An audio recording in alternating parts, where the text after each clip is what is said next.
Olá, eu sou a Márcia Signorini e esse é o Gráfica Drops. O assunto de hoje é a gráfica antes da fotografia.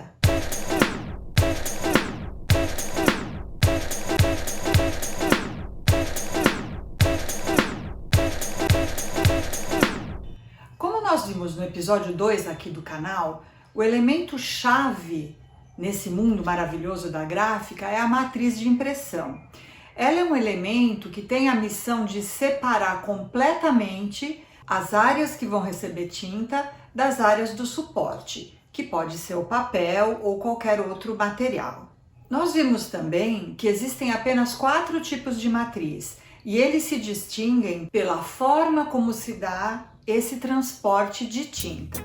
Tinta em cima, matriz em relevo. Tinta embaixo, matriz oca. Tinta nem em cima nem embaixo, matriz plana. E tinta que atravessa a matriz, matriz permeográfica.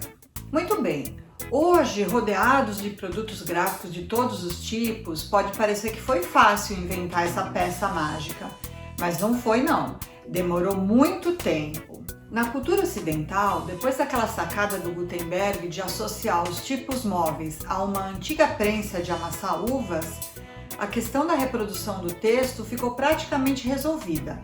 Já a imagem teve que percorrer um caminho muito mais longo. Para reproduzir uma imagem, a matriz tem que ser capaz de simular, nessa linguagem do sim e não, tinta e não tinta, aquela variação contínua de luz e sombra que a gente vê nas cenas reais. Então tem que haver sempre uma tradução daquela linguagem analógica contínua para uma linguagem digital de sim e não. E cada tipo de matriz faz isso de uma forma. As primeiras matrizes para reprodução de imagens surgiram na Europa no século XV. Elas eram produzidas em madeira. Mais ou menos na mesma época surgiram as matrizes em metal. E somente cerca de 3 séculos depois, no final do século XVIII, é que os gravadores passaram a utilizar a pedra litográfica.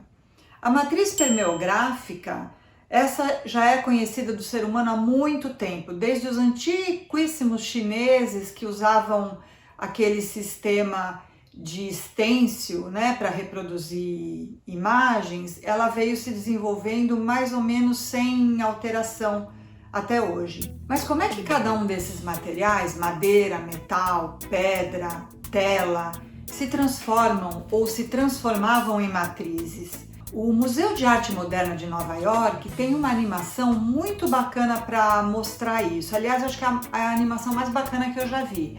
Então, nós vamos ver hoje aqui no canal alguns trechos dessa animação e vai ficar aqui na descrição do vídeo o link para vocês acessarem e verem a animação toda, que ela é bem interessante, tá? Vamos começar então pela matriz em relevo, a matriz de xilogravura. Essa técnica surgiu na China por volta do século IX e chegou na Europa em torno de 1400.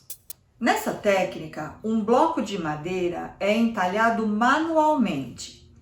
Nesse entalhe, as áreas de grafismo ficam em relevo, como num carimbo.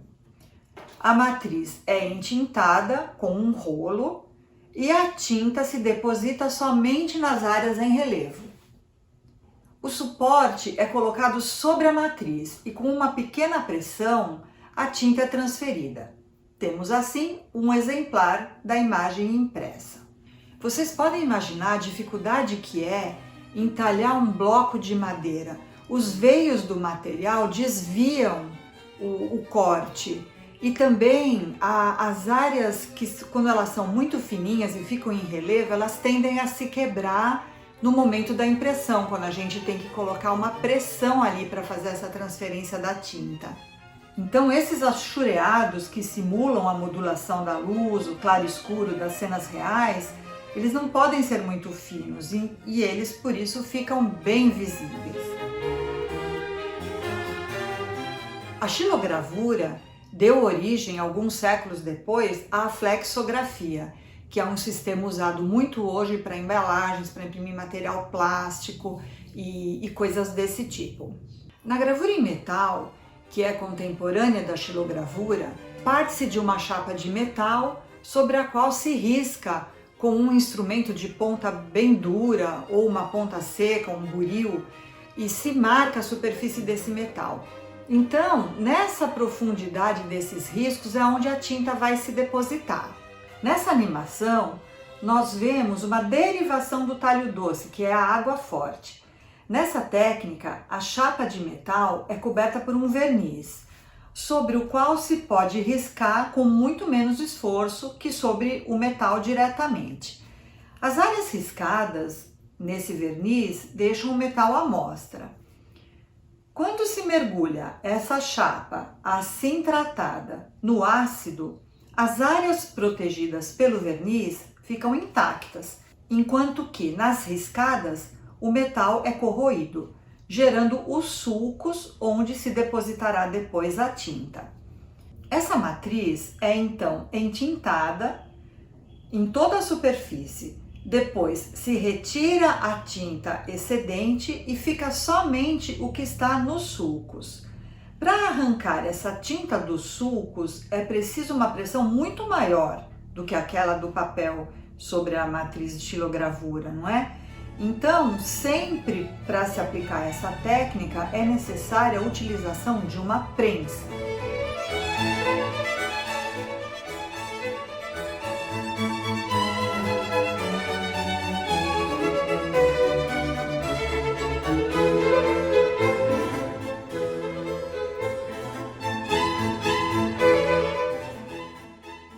A gravura em metal foi muito utilizada por artistas e gravadores.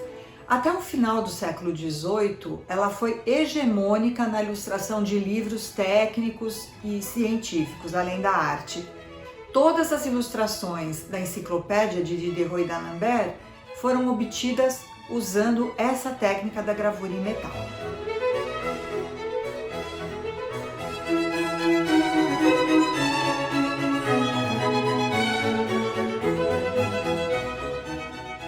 A gravura em metal deu origem à rotogravura, que é o sistema que hoje se usa para imprimir embalagens. No final do século XVIII, na Alemanha, surgiu uma grande novidade, que é a matriz em pedra, a litografia. O princípio dessa técnica é a repulsão entre água e óleo. A pedra é desenhada diretamente pelo artista com um lápis ou tinta de base oleosa.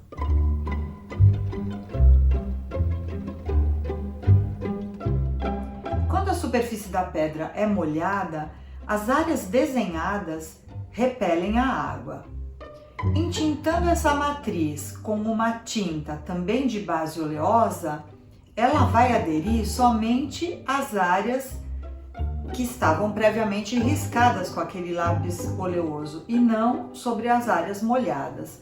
Assim estão separados completamente o grafismo e o suporte, sem relevo nem cavidade, só por esse fenômeno físico-químico na superfície plana da matriz. Com o desenho direto na pedra, a liberdade dos artistas ficou completa. É uma época de muita exuberância nessa produção artística que a gente conhece muito, o Toulouse-Lautrec, o Daumier, são vários artistas que usaram essa técnica tanto para cartazes, obras de arte mesmo e ilustração de revistas, jornais, e ela se difundiu muito em toda a Europa. A litografia deu origem ao sistema offset, que hoje é hegemônico na produção de material editorial, comercial. Bom, o offset se aplica a muitos campos. Nós vamos ver isso em outros episódios também.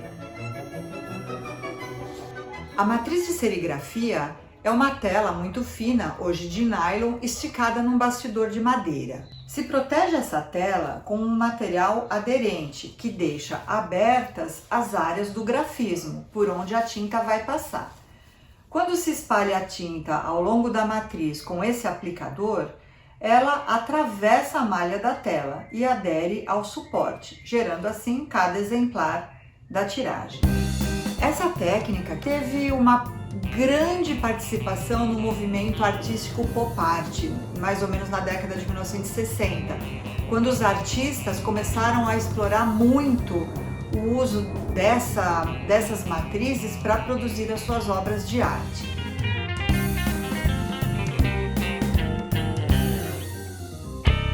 Bem, sobre a serigrafia, diz a lenda que muito antes de ela aparecer na Europa e era usada no Oriente, principalmente no Japão, se fazia aquele sistema de stencil, né, com pedaços de papel, e que para ligar os vários pedaços e formar a matriz se usava fios de cabelo. A lenda diz que eram fios de cabelo da mulher amada. Ouch! Bem, então a técnica permaneceu praticamente sem alteração desde que ela existe, e é uma técnica que hoje é amplamente utilizada para imprimir a maior diversidade de produtos, porque ela se adapta a muitos tipos de suporte: tecido, madeira, metal, papel mesmo, até na parede você imprime direto com serigrafia. Será que dá para a gente observar e os produtos que a gente manuseia hoje em dia e identificar com que matriz que eles foram produzidos dessas 4? Fica aí esse desafio para você que está assistindo. Bem, por hoje é só. Não se esqueçam de se inscrever no canal. Se você gostou, dá ali um like. E estando inscrito, não se esqueça de clicar o sininho para ser avisado cada vez que tiver um conteúdo novo. Tá bem? Tchau, até mais!